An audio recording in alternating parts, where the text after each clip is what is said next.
प्यारा ॿारो, बाजी गुलबनू जी तरफां तव्हां सभिनी खे भलीकार। तव्हां ॿुधी रहिया आहियो दिलचस्प अखाणियूं। अचो त अॼु जी अखाणी ॿुधूं ऐं लुत्फ अंदोज़ थियूं। इनाम मुश्किल वक्त मां गुज़री। कपड़न जी टोकरी ॻरी हुई। इनाम उनखे खणी दरिया ते वई। उते उन मेरा कपड़ा कढिया, उन्हनि खे पाणी में पुसायो ऐं पोइ उन्हनि खे पत्थर ते पटकियो। ही मुश्किल कमु हो, छो त जंगल में कपड़ा धोइण जी का मशीन ना हुई। इनाम जे बुरे चेहरे तां ॻोढ़ा वहण लॻा। उनखे तमामु ज़ोर मारियो हो।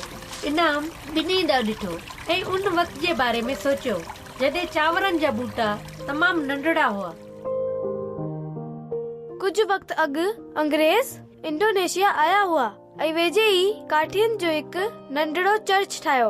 हर को हुन में वञी सघे थो। मूं भितनि मां जांचे ॾिठो ऐं जॾहिं प्यारा गीत ॻाया, ॿुधा दुनिया में को भला है जैसा खुदा प्यार तो करे। तॾहिं मां अंदर वियसि ऐं सुठियूं कहाणियूं ॿुधियूं यसु मसीह जे बारे में ऐं की हुन असां लाइ सलीब ते जान ॾिनी। मूं यसु जे पुठियां हलण जो ऐं पंहिंजी ज़िंदगी उन जे हवाले करण जो सोचियो।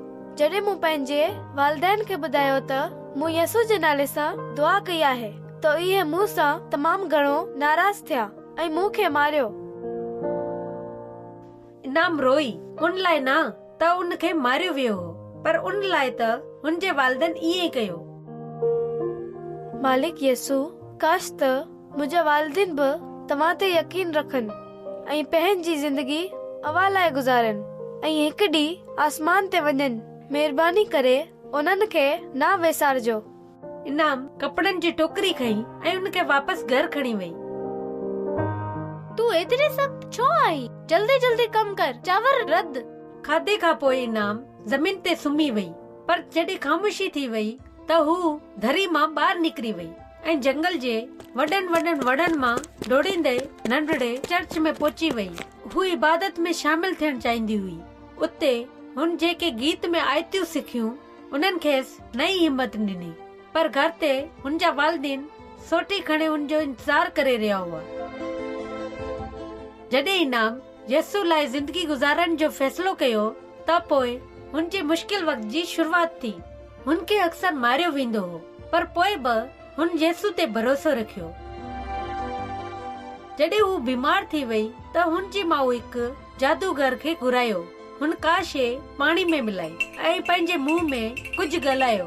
इनाम सोचण शुरू कयो त हू अहिड़ो छा करे जो ही पाणी ना पीए। जादूगर हुन खे प्यालो ॾिनो। उन वक़्त ई माउ चयो, मूंखे बावर्ची खाने में वञणो आहे, चांवर ॿरी रहिया आहिनि। जादूगर बि उन जे पोयां हलियो वियो ऐं इनाम जल्दी सां इहो शरबत दरी मां ॿाहिरि हारे छॾियो। जेकॾहिं उन्हनि खे उन ॻाल्हि जी ख़बर पइजी वई त ईंदड़ ड्रामे में अवां ॿुधंदा त पोइ हिन कहाणी में छा थियो। ठीकु आहे ॿारो, हाणे बाजी गुलबानो खे इजाज़त ॾियो। ख़ुदा हाफ़िज़।